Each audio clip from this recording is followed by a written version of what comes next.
Hello, everybody, and thank you for tuning in to the Liberty Report. With me today is Daniel McAdams, our co-host. Daniel, good to see you. How are you this morning, Dr. Paul? Doing well, Good. and I think we're going to have a little bit of good news today, somewhere along the way. Somewhere there will be. Maybe I want to start off with a little bit more information.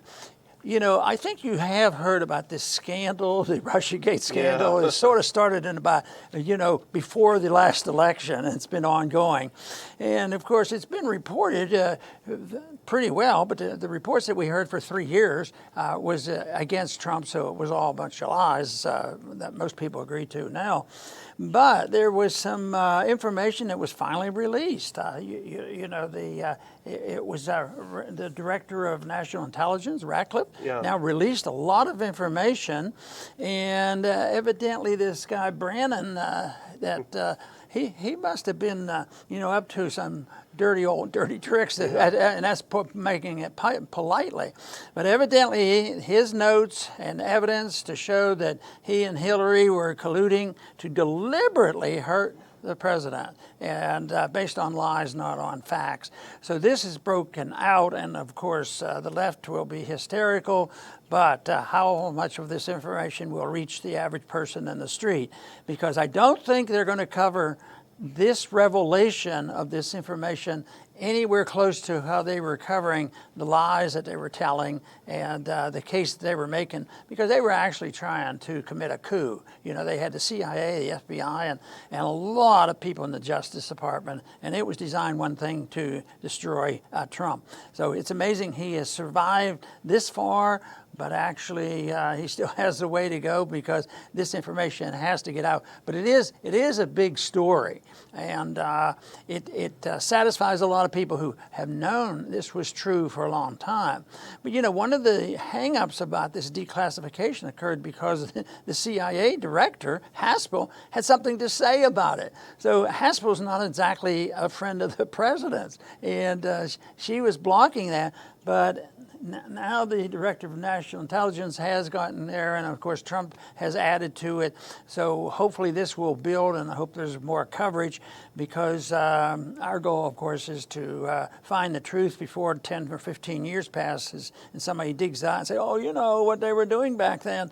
Some of that stuff was all based on lies. So I think it's good news that it's coming out. Let's just hope that it's interpreted in the proper way, and it's probably no accident that it has waited so long, and it will be spun in a certain direction, and I've already can see where it's spinning it, so that it's all the Republicans' fault. It has nothing to do with the Democrats, and yet it looks like the Democrats have been caught at some very nasty things. It's pretty explosive, and you would imagine in a normal world this would be plastered across the headlines, but of course we've been treated to plastered headlines for 4 years about Russiagate. Even when the Mueller report didn't produce very much, they still accused Trump of colluding with the Russians. But this declassification yesterday, and it comes on the heels of a similar declassification last week at the request of Lindsey Graham, who's done one decent thing, it appears, in his career. But this is fascinating. John Ratcliffe, the DNI, declassified former CIA Director John Brennan's handwritten notes showing that he briefed President Obama on a plan by Hillary Clinton, planning quotes, to tie then-candidate Trump, and this is July of 16, to tie then-candidate Trump to Russia, quote, as a means of distracting the public from her use of a private email server.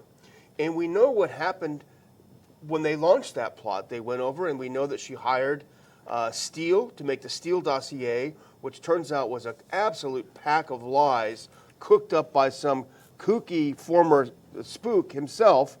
That's what she did. Now listen to this. These are the handwritten notes, and I think our first clip will show a sample of his handwritten notes. Here's what Brennan, who A, is no friend of the Russians, and B, is no friend of Trump. Here's what he wrote in his notes. We're getting additional insight into Russian activities from, redacted, that's a source, site, summarizing alleged approval by Hillary Clinton, a proposal from one of her foreign policy advisors to vilify Donald Trump by stirring up a scandal claiming interference by the Russian security service. And he appears to have not only briefed Obama on this, but apparently, according to his notes, seemingly Susan Rice, James Comey, and Obama's own chief of staff. And one of the things that's fascinating about this is that this originated in the intelligence community, and they sent what's called an investigative lead to the FBI. Check this out. Looks like Trump's got some scandal here with the Russians. They asked Comey last week, hey, do you remember this lead that came over from the CIA? No, doesn't ring a bell, doesn't ring a bell. I wonder if he was sweating in his seat. You know, this is pretty astounding. And I was listening to one report, and they they were recognizing all these facts. And for some reason, the reporter said, yes, it is hard evidence. It shows the FBI and the CIA, Justice Department have been involved in all this, and it looks like that's criminal activity. But it looks to them, as they were reporting it, that in Hillary's case, it was probably just the fact that she was expressing her viewpoint as part of the First Amendment. And I think, well, that is a stretch. But for some reason, this is all good. It's going to be helpful sorting all this out. But I don't think you're going to see a trial in the next 1, 2, 3, 5 years and try to sort this out and see if any crimes were committed. Crimes were committed, but it's and probably the most important thing is that the truth does get out and the people hear it. But that's where the frustration is. How are we going to get it out? We can help a little bit here and there, but the propaganda machine is well along its way to spinning everything that happens in their direction. And of course, that is no matter what Trump does, it's reason to hate him even more. So hate Trump is pretty popular in this country, unfortunately. I guess it's easier than coming up with an actual program that the American people want to vote for, right? I mean, that's kind of the old-fashioned way, come up with a better platform. But the thing is, here you have a presidential candidate, then Hillary Clinton at the time, using her deep ties into the deep state, into the intelligence community, using those ties to gin up a fake scandal tying the Trump campaign to the Russians. And you think of all kinds of violations, Hatch Act violations, on and on and on. And this is probably, so I think someone else said this is the worst dirty trick scandal in the history of the United States. To get the intelligence community to make a fake allegation, a fake news that the Trump campaign is colluding with the Russians to help detract information from your own server, which you remember that scandal, it did kind of get buried when it was, oh my gosh, Trump, Russia. But here's what's interesting. It first started out that the Russians went to the Obama administration to expose what Hillary was doing. They're saying, hey, what are they doing? We're not part of this. This is insane. And that's why some of the claims now from the Clinton camp are, well, that whole thing then was just Russian disinformation. They were trying to, fool us. But, someone else made a good point that if the claim it's Russian disinformation really is obliterated by the fact that Brennan ran to the president, probably covering his own rear end, say, hey, Mr. President, Hillary's up to something no good over here. We better take a look at it. I'll feel better when we have a different person at the head of the CIA. Yeah. Of course, the best thing in the world to have is not endorsing an organization like the CIA, because that is secret government. They can do what they want. They can cover their tracks. They have access to as much money as they want and to the power sources. So as this conspiracy was going on, it wasn't just the CIA. The FBI is involved. There's many members of Congress that is involved. The media is involved. So it's an overwhelming project, and they were able to get away with this for a long time. But I just don't see how you will ever get to the bottom of all these problems with somebody like Haspel at the head of the CIA, and that remains to be seen. People will talk about it. We heard more about that in the campaign, lock her up, but she's not about to be locked up. Well, I don't know, but you're right about Haspel. She is up to her neck in this. She was the chief of station. We talked about it last week. She was the CIA's chief of station, the top person in London while this phony Steele dossier was being cooked up. She's in the center of this, and it was reported last week that she was personally standing in the way of declassification of these documents. She's probably worried because it's getting closer and closer to her, and you're right. I mean, once again, some of Trump's biggest mistakes are hiring the absolute worst of the worst and putting them all around him and then looking around saying, gosh, I wonder why my administration is not functioning very well. You know, as bad as she is on these issues that we're talking about, what really turned me off on her was her position on torture. Oh, yeah. She was right in the middle of all that, and that was a firm, philosophic belief that she had, and that's a little bit hard to, adjust to. So maybe some good will come of it, and at least we're better off now than we were a week ago, or even 2 days ago. This information is out, and they're literally, it's directed right at Clinton, that she approved it, and there's no lying now, is there? It's just a matter of who gets to hear the truth. Yeah, if they say anything, and we both read Jonathan Turley's excellent piece today, and we put it up on the Ron Paul Institute website as well for people to read, ronpaulinstitute.org. But he points out that, and we've said it earlier, that why is it even, and he says, look, I'm not crazy about the timing of this revelation being let out. It's awfully close to the election. Maybe it's even suspicious on the part of pro-Trump people of letting it out this time. Regardless, why is the media absolutely ignoring it as if it didn't happen? I mean, just completely, it's like the Soviet media, we did not meet our 5-year plan, don't report it.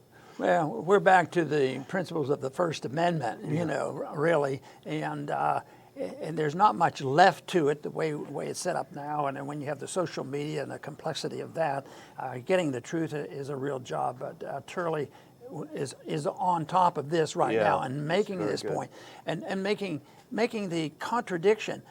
Why did we hear so much about it when it was lies, and you hear nothing about it when there's a revolution of truth? I mean, isn't there somebody out there? Well, Jonathan Turley, because he's never been stereotyped that he's an ultra right winger or a Trump always, that sort of thing. He's moderate. He's been very strong on an academic approach to this. So, but in spite of the shortcomings that I expressed and a little bit of concern, I still think it's good news for getting to the bottom of this. And but ultimately, I think the country has to give up on the notion of secret government, because the CIA is very, very powerful. The bad news. Well, Trump was amped up on it this morning. He was tweeting like a guy with a double espresso. But unfortunately with Trump, there's a lot of hot air that comes out of those fingers, but you don't see a lot of action. But there is other news we want to talk about, Dr. Paul, and you brought this to my attention earlier, and I think it's really worth talking about, not only in its own context, but in the context of the kinds of people that are in the FBI. I think Americans have and hopefully they're being cured of this, but they have this idea that they're only the most honorable people. Now, I'm sure there are many honorable people in the FBI and in the CIA as well, but there are some bad apples in that barrel. And let's look at this next clip. So there's two reasons why we're talking about this. If we have that next picture. This is Asha Rangappa, and she's talking about Trump coming home from the hospital when he's done being sick. She says, to recap, we have a biological terrorist in the White House. She's a CNN commenter, but she's also, Dr. Paul, a former FBI agent. Interesting. So they have worked it down, the word terrorist and terrorism really originated, back on 9/11. So even though nobody ever really defined it and know exactly when you become a terrorist, all they had to say that, well, this is anti-terrorism, and everybody rolled over, Patriot Act and everything else to stop terrorism. But here it is right now. They're just using this against the president. And what are they arguing? Oh, because he didn't get sick enough. Yeah. He got better. The dog, what did he do that for? He should still be there sweating it out. Yeah. And, oh no, he's lying. He really wasn't ever sick. On and on. There's no end to it all. But now these predictions are that because of Trump, this terrorism is going to cause death of thousands of more people. And when we put up our charts, the charts aren't even important enough to put them up anymore. Everything's not about zero, and and more people. And we have another study there showing a lot of scientists now are speaking out, and that's good because there's the enthusiasm and the belief in all these lies are just disappearing, and I think that's good. Yeah, that is good. It's in the they accuse him of going to the White House to infect his own staff, as if that was his intention. I mean, he would have to be insane or extremely stupid. Hey, I'm going to go kill my staff. This sounds like a good idea. But we want to move on to something else, and this, I think, I would call this a good news story. It starts out as a bad news story, and it's a little video that's on Twitter. Let's do that first one with Cuomo and have a look at what Cuomo was saying a couple of days ago. You can get that going. That's situation. You know, I have to say to the Orthodox community tomorrow, if you're not willing to live with these rules, then I'm going to close the synagogues. I have had a 30-year relationship with the Orthodox community. It goes back. He said, I'm going to shut down the synagogues. That's what he said. Well, guess what? The Orthodox Jewish community in New York is not too keen on being pushed around and kicked around. You know, they've been there, they've done that, right? And so here was their response. Let's look at this second clip, just a second of it. Here's how they responded to Cuomo saying, hey, I'm going to shut down your synagogues. They weren't taking it on the chin.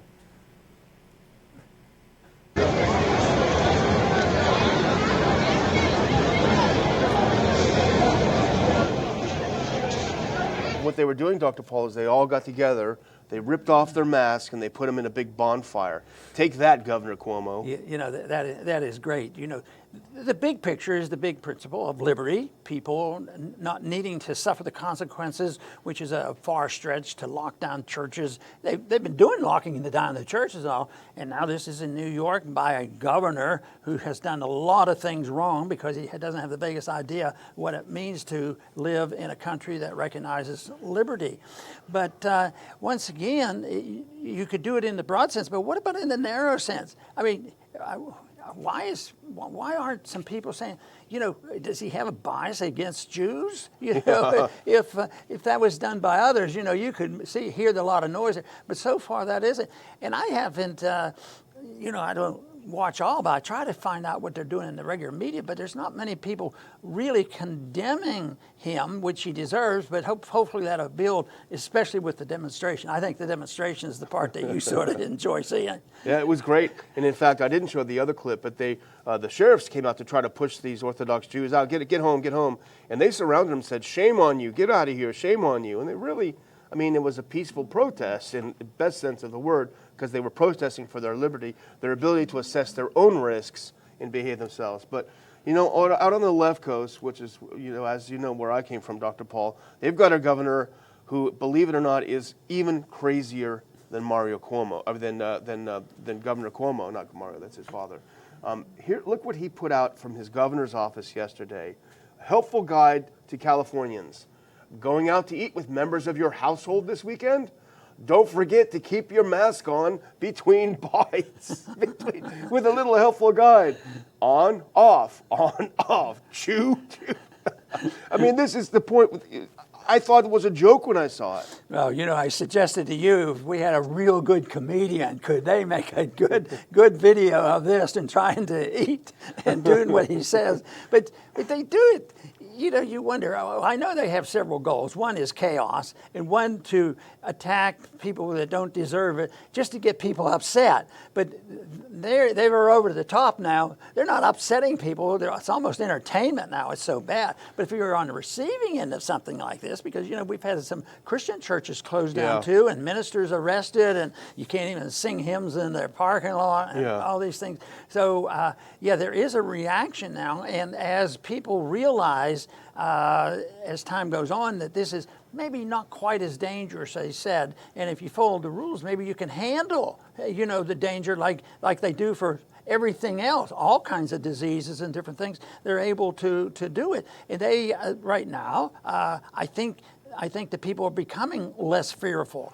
And then if you have a president that said, you know, well, why don't we just tone it down a little bit? Why do we have to be so frightened, being frightened and scared?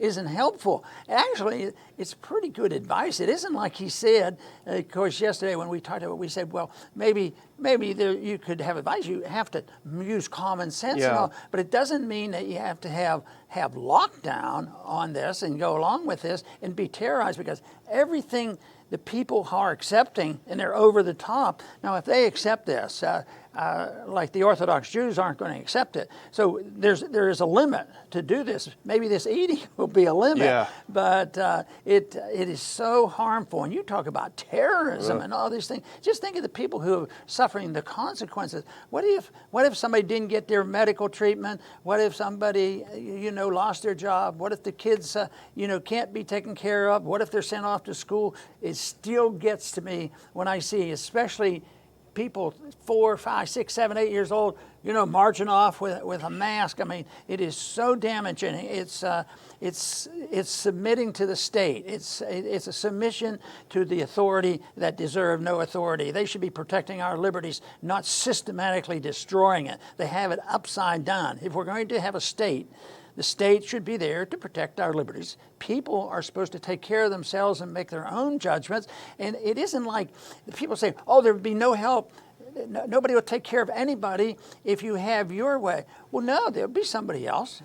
Every time you say there wouldn't be a government regulation, maybe there's another way you regulate. Maybe common sense would do it. Maybe private owners would do it. There's all kinds of ways you can have regulations other than the bureaucrat who loves to regulate. Yeah. And then you get people like Fauci in charge of all this. And he isn't, so far, he doesn't look like he's going away yet. But people hopefully aren't listening to him quite as much. There are a lot of different kinds of eaters, and some people are kind of messy eaters. So you can imagine how gross it would be to have this thing on your face if you're kind of a messy eater and you got all this food and stuff. No wonder people are getting all kinds of weird infections and stuff. But we almost got into a little trouble a couple weeks ago because YouTube says don't criticize the WHO or you're going to be on our bad side. Well, this is interesting then. We're actually not going to criticize them. We're going to say, there's some interesting consequences. The WHO, and you talked about it just a couple of days ago, they have said that 10% of the world's population is, according to their estimates, infected with the coronavirus, with the COVID-19, with the virus that causes COVID-19. And as you pointed out, that's over 700 and some million people. Well, if you do the math according to the WHO's own numbers, that means about 0.1% death rate from this, from people that we know have died from it, which we think is inflated and probably is. But if you just do the math, that's about 0.14 or something like that percent, I think I saw, which is on par with the bad flu season. So by the WHO's own numbers, we're seeing something different. And interestingly enough, when Trump pointed that out, which is just objectively true, it's their own numbers, they took down his post on Facebook. They literally took down Trump's post for pointing out that, okay, according to the WHO's own numbers, this is about like a bad flu season, so you can't win. Right.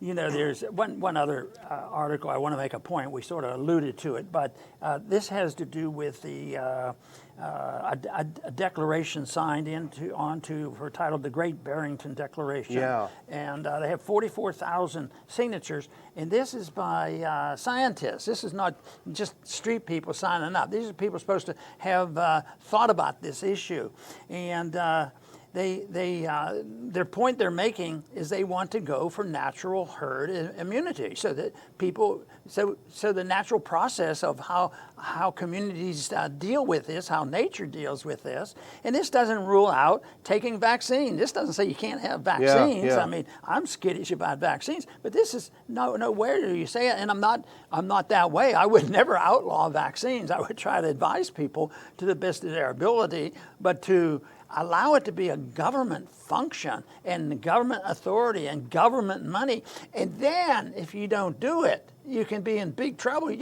People are going to lose their jobs at the rate we're going because they don't have that inoculation and your passport under your skin. That is a trend that I think is real. And even the other day, Gates has not budged from that position. He is adamant on the control of people and people's movement. So we have a long way to go to try to get the coronavirus behind us and think about how our country should be free in dealing with problems like this. Yeah, and in fact, we have a picture. This is a piece from the Times of London about this declaration. Lift coronavirus curbs and go for herd immunity, urges coalition of scientists. And actually, this is spearheaded, Dr. Paul, by one of the scientists we've been talking about several times, Dr. Gupta from Oxford University. She and her colleagues, who thankfully it appears have a relationship with Atlas in the White House, are talking about the need to do what we've always done. And it's I guess thousands of scientists have signed it, tens of thousands of average citizens have signed it, and it's really becoming a big deal. But here's the interesting thing. Governments, and I remember you always teach this, governments are often behind the people, behind, several steps behind the popular thing. The UK government, I think, has gone completely nuts. They've completely locked down again, even though there is no increase in death. It's a case-demic that's happening there. But look at this. I think if you want to talk about terrorism, this next clip, this literally is terrorism. Matt Hancock is the Minister of Health in the government in the UK. Matt Hancock warns cancer patients will only be treated if COVID-19 stays under control. So you're sitting there with your cancer. You literally are dying to be treated. And he's saying, hey, sorry, you guys didn't do enough to lock down. You didn't put your mask on. Go ahead and go die. I mean, this is sick.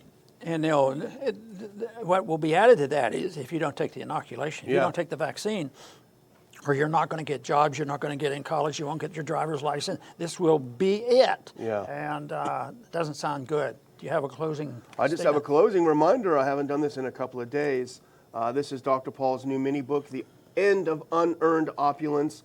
We'll put a link in the description when the show's over on how you can get your own copy as a thank you for helping support this show, for helping support the Ron Paul Institute for Peace and Prosperity with a contribution.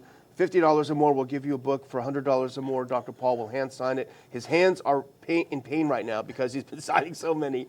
And in fact, Dr. Paul, we've had to bring on some extra help to help us get these mailed. We're doing our best. We've got a big batch going out today, so please be patient. But the demand is through the roof. Everyone wants to read what you're writing about this. Very good, and thank you. And I want to follow up, Daniel, on the point you were making that sometimes the politicians are behind what the people are thinking. And I found out that was true with my experience of the position I had early on about the fallacy of the drug laws as if they were good. Coercion is not the way to do it. Prohibition of alcohol was insane. And that I took a position, very clearly, even in the 80s, and it was controversial. The district I represented, it was in the Bible Belt, and probably if you did a poll, probably 85% of the people would say, yeah, you have to have these drug laws. But I took the position that the drug laws were a detriment. And even to my own surprise, it never hurt me like most people said, and the members of Congress were so skittish about it, and we'd have token votes in the Congress, and it wasn't for legalization totally, but it was moving away from the harshness of the laws. And so many of them would never vote for a little bit because they were convinced that the people want these laws, the people in my district wouldn't understand, and therefore we have to do it. And I finally concluded that there for a while I said, oh, now that it's really out, they've identified me as a libertarian, I'll never get reelected to Congress and this sort of thing. But it never happened. And what dawned on me was that the people were way ahead of us, even to the extent that I believed that the people were sick and tired of the laws. They probably all had somebody hurt by the excessiveness of the laws, for kids getting into trouble with marijuana and things like that. So there was a lot more sympathy for that. And I think that's true generally about liberty, because they've been conditioned and they're afraid to take a stand. And it turns out that if you have the option or explain that it isn't the end of the world if you allow individuals to deal with these problems. And why wait until everybody agrees prohibition doesn't work? Look at the harm done with the prohibition of alcohol. Yes, we still have an alcohol problem, we have a drug problem, all this, but we're not killing as many people. We're not putting tens of thousands of people in prison for minor offenses, but we're still we're still breaking down doors, looking for drugs. We haven't eliminated all that. But I think the people, even the people who don't want to talk about this, just because they have seen the harm of this. So people need to realize that they shouldn't be intimidated and frightened about the concept, maybe the people and maybe individuals could sort of protect themselves and understand more about nutrition, and maybe that's a better way. Maybe the government fibs to us. Maybe something in people who are in business with the government making money with vaccines and drugs and all these things. Yeah, that's a possibility, and they'll wake up. So I think what we need is more boldness for people to speak out, and fortunately I felt that many people, especially in the district, when they heard the explanation, they were able to accept this. And I'm optimistic. That's where I have my optimism. If the people hear the truth and you offer them liberty, they're going to pick that over the authoritarians. And right now, when the authoritarians are telling us that if you don't do what we're telling you, we're going to lock down your synagogues and you will have to eat with a mask on, all the crazy stuff. So we're in a position where all we have to do is tell them the truth. And I think that will boost us in our effort to restore liberty to this country. I do want to thank everybody for tuning in today to the Liberty Report. Please come back soon.